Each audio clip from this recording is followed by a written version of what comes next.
All right, our next quick segment is going to be our Women in Leadership panel. And I'm going to have all of our keynotes pop up here real quick. I thought this was easier than dragging up a table for one question. I like to keep it simple today. All right, so what do you guys think about the inspiration you just heard? Does it make you want to get up and do something? Well, it definitely is worth it, and that's why these women, to me, represent a representation of what community action, leadership, and caring, and the different. It doesn't matter where we all came from. It doesn't matter what we look like. It doesn't even matter that we're women and that similarity. It's just the fact that you have perceptions and you care, and you chose to spend your day with me today to inspire others and share your message. And so, what I wanted to ask in our panel discussion is, when we look at the topic of women in leadership, and I'm drafting off last year, we had Senator Charlita Traveras speak last year, and she was amazing. And one of the main things I remember her saying was, who wants to run for office? Who wants to be in leadership? Can I see the hands of women who think it's their time, our time, to be in the top, to be at the table, and make it happen? And if we're not at the table, how can we be pissed off that we don't have a say in the conversation? All right, so it's our fault for not being at the table. It's your fault for not being at the table. So I'm going to ask these beautiful ladies, because guess what? They're at the table. What they think, based on their community, what they're kind of representing, their demographic, that they might do, or what they see as a solution, we're going to think positives, to engaging, for example, the youth in the local community action, or running for office. And you can say whatever you feel. There's no right or wrong answer. What you think, how we can get more women involved, either on a corporate structure or community or whatever it is. And same for you, Ms. Charlene, whatever you think that means leadership to you, how can we engage the women and the community that you work with to get out there and get at the table, like Senator Charlita Traveras said for us to be doing. So I'm going to have Miss Jamie go first, if you don't mind. Is that okay? Okay. Okay, so for myself, I think a solution would be, leadership really to me is creating or building other leaders. So we need to really look at the young people and not just talk down on them, but also encourage. And maybe we could have some informationals about different leadership programs or positions and things of that nature. As far as government positions, I have a friend who's running for city council this year. And he's 21. So that's a good start. Yeah. So that's a good start. A young person, really. And if he is a leader or a role model to the other young people, then they will be inspired to. They'll follow and be inspired to run for councilman. But we really need to educate ourselves about what leadership means, what kind of leadership we want to do, and what kind of solutions. If you want to be a leader in your community, we can try to see what we need in our community and then provide that. If we need more entrepreneurs, then we need to be having entrepreneurship workshops and talking to young people and trying to help them become entrepreneurs. If we need more councilmen, we need to be talking about the councilman work and stuff like that. But it's all about really educating young people, educating youthful minds, even if they're not as young in age, but they're young in heart, So there. Thank you. Wanted to be next. I want to tell you a short story. My oldest son, who's here, he was a straight-A student, the first black male in the National Honor Society. He has a plaque that hangs in the school that he went to, elementary school. Is only the third person to have that award in that school. But I used to tease him. I said, Antonio, you could become the President of the United States. he kept saying, "Ma, no, that's not going to work because they're not going to have a black president." And so when Obama became president, I said, "You see there, that was supposed to have been you." And the reason I tell the story is because why he didn't go that route. Why? What was holding him back? And it was because the parents, and that's who our leaders are, our parents. If they don't have a say or help you to get to where you should go or should have been, then it takes a while, or you never get there. You know, my parents didn't follow me. They thought I was crazy. Why are you like you are? All this. But to be a leader, you have got to raise your children. That's the first priority. I am so sick and tired of our children getting killed out there unnecessarily. You know, police used to say, shoot to wound, not shoot to kill. They were trained to wound you, not to kill you. But now every time I turn on the TV, that's why I hate to watch the news, some 17-year-old gets killed, some 15-year-olds killed because they thought he had a gun. We need our mothers, our fathers. My children were raised without their father because I had to divorce him because he was abusive. So I had to make that decision. I didn't want to, but I had to. And I used to tease them also, what do you want to be when you want to grow up? I wanted to push it, be behind them, even though I didn't have the means or the talent or whatever, people to support me to help me do that.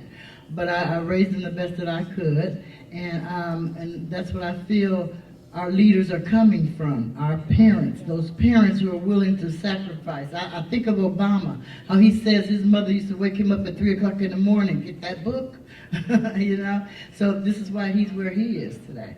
And although there's quite a few of them that don't believe he should be there, but I do. I think he's doing a wonderful job. And it shouldn't be just because he's a black person or a black male, you know? But his parents are the ones that made sure that that's where he is why he's there today, because of them. And this is why I'm begging the parents of today. Stick by your children. Find out who they are. I used to ask my kids when they were little, what do you want to be when you want to grow up? You be there for them, okay? And I think we'll have a whole lot of great leaders. And we have so many talented children. You know, like that little girl right there, she's here to listen, you know? And she's very talented, I'm sure. I bet she can sing 10 times better than me. I'm just saying, we have these kind of talents in our children. But if we don't get there and stick with them and find out what they want and find out who they are, who they're going to be one day, make your mama happy and proud, right? Anyway, that's all I really wanted to say, because that's what I believe our leaders coming from, our parents. Our parents have to teach us. And it took me a long time to get here to where I want to be. Broadway is where I'm aiming. That's where I want to be. And this is my dream. And Heather and Lisa, they have helped me to understand that it's a possibility now. And that's what I want to do. So can I just say what they said? What they said. The only thing I'll add to that is that I think that, especially as women, we need to stop all the bickering and jealousy and pettiness and inability to work together. We need to come together and understand that there is power in numbers. There always has been, there always will be. And if we could work to uphold one another and to promote one another instead of trying to tear one another down and getting so wrapped up in who's got the best this and who said this the best and blah, blah, blah, blah, right? So I do think that all chases back to a notion we used to call sisterhood. I'm not sure what we call it today. We have a group of 3 women, 3 Grove City residents who come on the radio program regularly, and we call them the Sassy Seniors. They come on once a quarter, and we just throw topics out and let them, say whatever it is they want to say. So we threw out the concept of feminism. And turns out all of them buy into concepts of feminism, but none of them wanted to claim the title. They all started by saying, I'm not a feminist. But then when I heard them talk, I thought, I think you are. I think you are a feminist. And so there's all this negative connotation that has been attached to that word and all this baggage.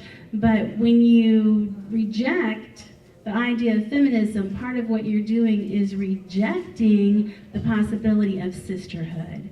So I think, and it's true for men and women, because I know many male feminists. But the point is that we need to work together, and it's like Zig Ziglar said, if you want to be successful, help make everyone around you successful, because that's how you develop a cheerleading squad or a support system. So especially for women, I think that is crucial for leadership, that we have to learn. We're still learning. I think we're doing a little better, and I think we're doing better, and then I see a big setback, but that's how it goes, right? 3 steps forward, 2 steps backwards, 3 steps forward, and you just keep working at it. It's a work in progress, but we need to support one another. Not rocket science, pretty simple. Heather, did you have another question for us? Something better than a question? So the audience can ask questions. The audience can ask questions. Audience, do you have any questions of any of us? Let me go. Yes, ma'am. We'll bring the microphone to you.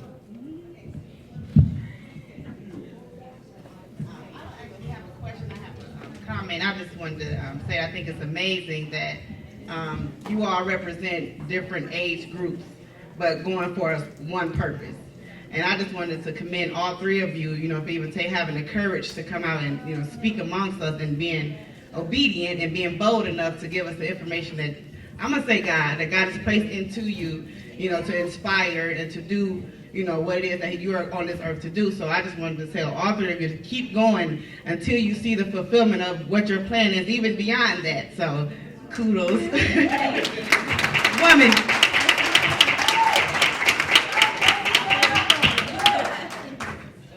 I would like to commend you women because, wow, when I was growing up, like my mother was saying, I went through a lot of things in my life, and I've seen a lot, and it's hard for a woman to raise a man. It's real hard because they haven't been in the shoes that we had to fill. But when you have a woman that can raise a man and show, as best way she can, I done went through a lot of things and done a lot of things, and now I done gotten into my life because of her, and gotten a lot of gifts because of her, that I done went through hell, and now I'm seeing heaven. And I'm looking at the Trinity right here. Like you're looking at 3 different age groups of women that's really sitting here coming together just like God, the Father, the Son, coming together as one, showing one thing, and that's love for everybody. And that's so beautiful. And I love that. You know what I'm saying? That love goes a long way. For God so loved the world that he gave his only begotten Son. Jesus said, greater love hath no man than this, than a man lay down his life for his friend. Then he also said, a new commandment have I given unto thee, that you should love one another.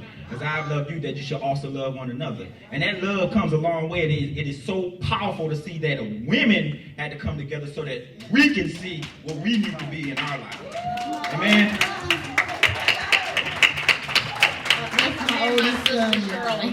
I commend my sister Shirley. She's always been a true person when it comes to taking care of her children, and she always was there for me, always.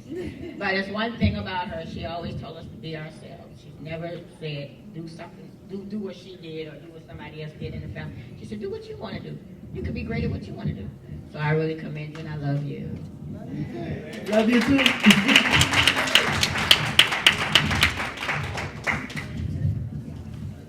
Come here, darling. You can use this mic. Do you want to come up? You can use this mic. Pretty trick.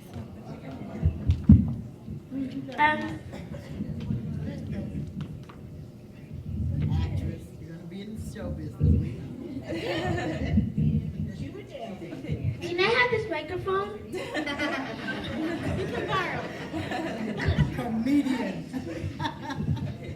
And when's the fashion show starting? You talk April 2nd is the fashion show. You want to be in it? Get out of here. Okay, well, I'll talk to your mother and get it done. We have our first rehearsal March 26th at the Martin Janice Center. Anybody else? Where should Hannah be going? Oh, wow. Thank you, Jasmine.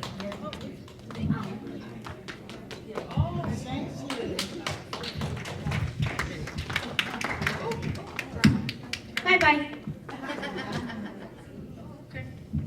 I'd like to say I have really enjoyed this Women's Day program. I'd like to say something about each of you. To Miss Shirley, you have really been an inspiration. The poem that you've done, the comments that you've made about taking care of your family has been phenomenal. And I've been a single mother, raising children. My daughter's here, she's with the cuisine. My granddaughter is the young lady that spoke about the youth. But you know, it's just wonderful to be here and to see how everyone has interacted. You know, how you spoke on raising your children. Jamie, you are wonderful. You've done such a wonderful job. You know, the way you've talked with the youth, I've been to all of your programs that you've had, and it's just amazing that you've gone, you've dug deep into youth, and you've helped so many youth, you've inspired so many. And you know, and I really am proud of you. When she was in college, when things were going wrong and we would talk about things, and I'd always tell her, no weapon formed against you will prosper. It just won't work. And you know, and things have gone, you know, different, but with youth, she has really been an inspiration, even to me. And I'm like, oh, Jamie said, Grandma, it just won't work. And for you with seniors, you've done a phenomenal job. You know, everybody can't work with seniors. You know, and seniors don't like everybody. You know, I've been president of a senior group, and seniors are really hard to work with. And you know, and I'm a senior. So I know, you know, how it is to deal with seniors. But, you know, God has given you a gift to work with seniors. God has given all of you special gifts. And, you know, I can appreciate the gift that all of you have. Because it's just wonderful. And it's just, God is perfecting each one of you in your own, with your own wisdom. So just continue in what you're doing, because you all are phenomenal. Thank you. And just know that God has equipped you, so just go with what you have. And the world will see what great women that you are. Thank you.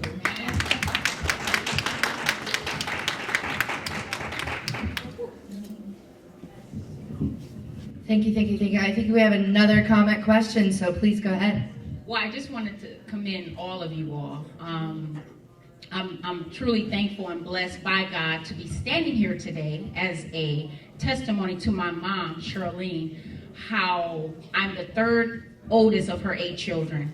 And I love what my auntie Ruby said about she allowed you to be who you are. And see, I grew up as a tomboy, you know, and I didn't like dresses and skirts and stuff like that, but my mom never made me wear a dress.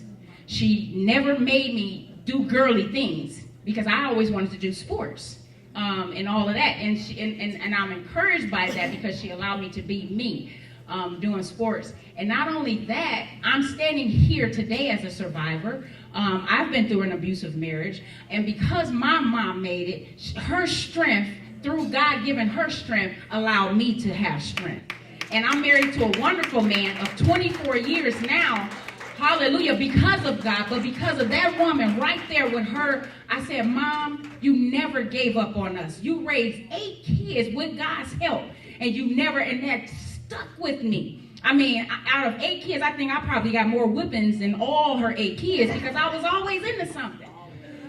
But yes, I did, didn't I? I was something else. But I thank God, and I work with the youth today to let them know that because of how she gave the message to me, I give the message to our young people that you're somebody.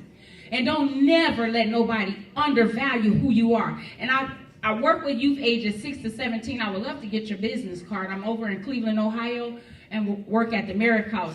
But I'm saying because of my mom, I'm standing here today. A mother of 6 children, her 6 grandchildren. A grandmother, all because of the strength of that woman sitting in that chair right there, raising 5 boys and 3 girls with the help of God. With that alone, that just inspired me to go on. Even when I wanted to quit so many times, I thought about my mother and what she's done and how she's come through. So I just want to say I love you, Mom.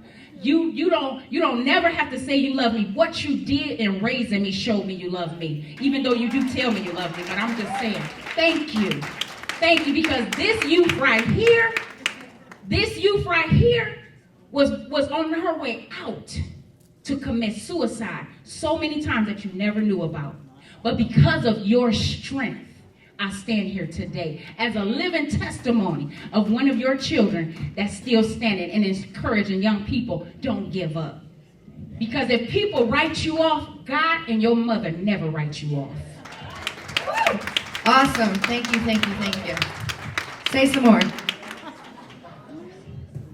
Yes, I would like to say something. Actually, Charlene Banks, she's my mother-in-law. When I first met her, I just thought that she was a person that was coming in my household. Me and her son, of course, have 2 very different upbringings. I never really had a mom, so I didn't know how to be a mom to my kids. And she showed me how to be a mother of 6 kids myself. And she also gave me, well, he's not going to agree, the perfect husband, because everything that she installed in her son. So, and been together for 14 years, but married 9, and she helped me be the most strongest woman that I could think of being today. And without her, I don't know where I would be, because, you know, she showed me a lot, and she made me be the strong person that I am today, and I'm still trying. She never turned away. She was always there. She's always listening to me, even when I have my panic moments, and she's got me through a lot, and she's been the most perfect grandma I can ever ask for my 6 kids. So I just want to thank her for that.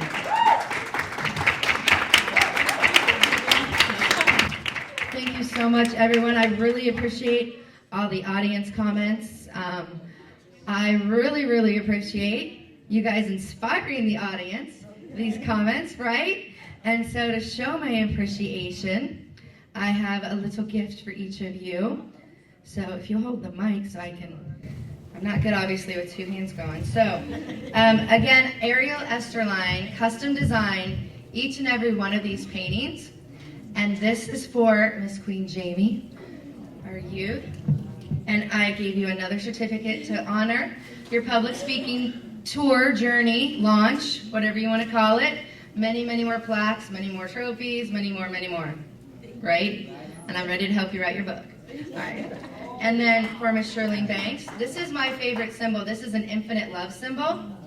So that means infinite love for you, for all of you, of course, but that's just what the symbol stands for. And then for Miss Lisa Stockdale, another one.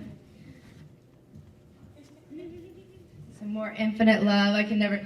If you look at our International Women's Day symbol, that's my infinite love symbol in the middle. So it just, to me, it just represents divine grace, divine compassion, absolute perfection in your imperfections, anything you want it to be. And so it just gives me joy to think about it, represent it. It gives me joy to give it. So infinite love and gratitude. Thank you so much. Let's hear it for these beautiful ladies.